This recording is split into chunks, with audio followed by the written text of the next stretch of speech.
Good morning, Chantilly. Today is Thursday, April 16th, 2026. And in today's show, it's Favorite pregame snacks and the weekly sports roundup. And you're watching the nightly news.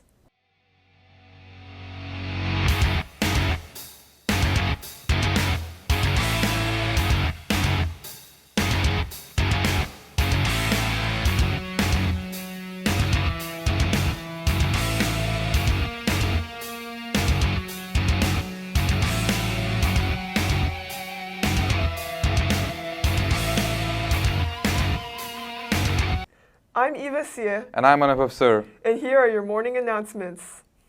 Tomorrow, girls and boys varsity outdoor track has a PR invitational at South Lakes High School at 5 p.m. and then continue on Saturday at 9 a.m. Also tomorrow, JV baseball has a home game against Oakton at 6:30. On Saturday, varsity baseball will have an away game against Oakton at 2 p.m. Also on Saturday at 6 p.m., boys lacrosse has an invitation against Robinson at South County High School. Unified basketball will cap off a historical season with a final game at Marshall High School's FanQuest, Friday, April 17th. FanQuest is a showcase of the school's unified program and promotes inclusion for all abilities in athletics. Admission is free. There will be food, games, and activities throughout the evening.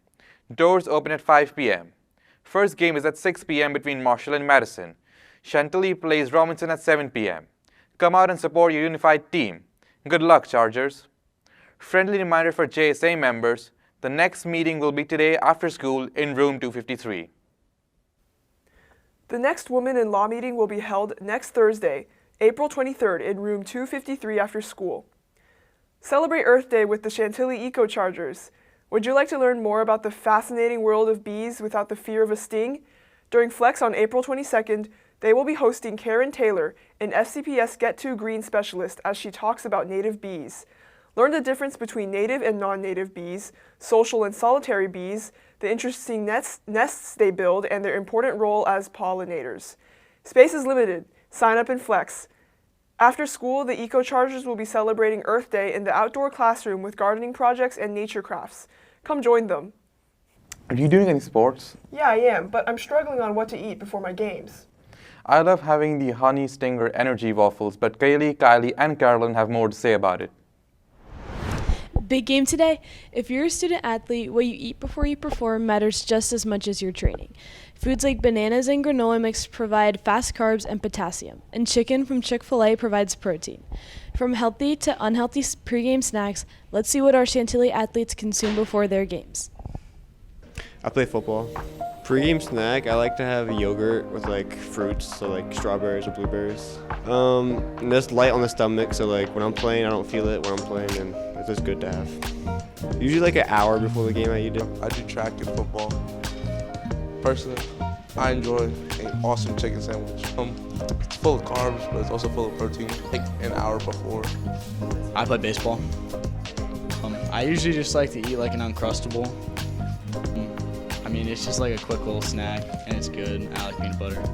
I do dance team. My favorite pregame snack is anything from Starbucks. I love having like a banana nut loaf and a strawberry acai to like warm me up and do it and get me hyped for my competitions and things like that and my practice. So yeah.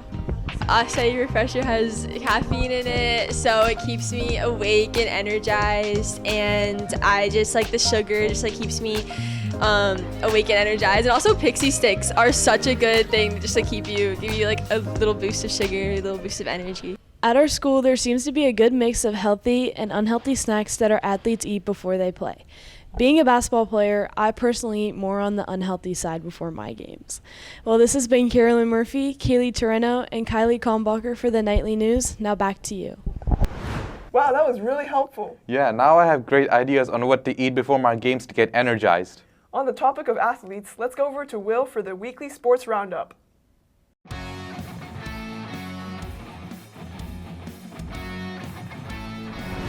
Thanks, anchors. I'm Will Mozeski here with our sports team's latest scores. Here's what happened. Boys soccer played at Yorktown. JV lost 3-4 and varsity tied 2-2. They then traveled to West Springfield where JV tied 2-2 and varsity lost 2-3 in overtime. Girls soccer played Yorktown at home. JV lost 0-8 and varsity lost 1-4. They then took on West Springfield again at home, with JV losing 0-1 and varsity picking up the win at 2-1. Tennis played at Madison. Both the boys and girls teams lost 0-9 respectively. Then they took on South Lakes. The boys won 5-4 and the girls competition was suspended at 4-4 with one match left to play. Varsity baseball lost to Highland 1-10.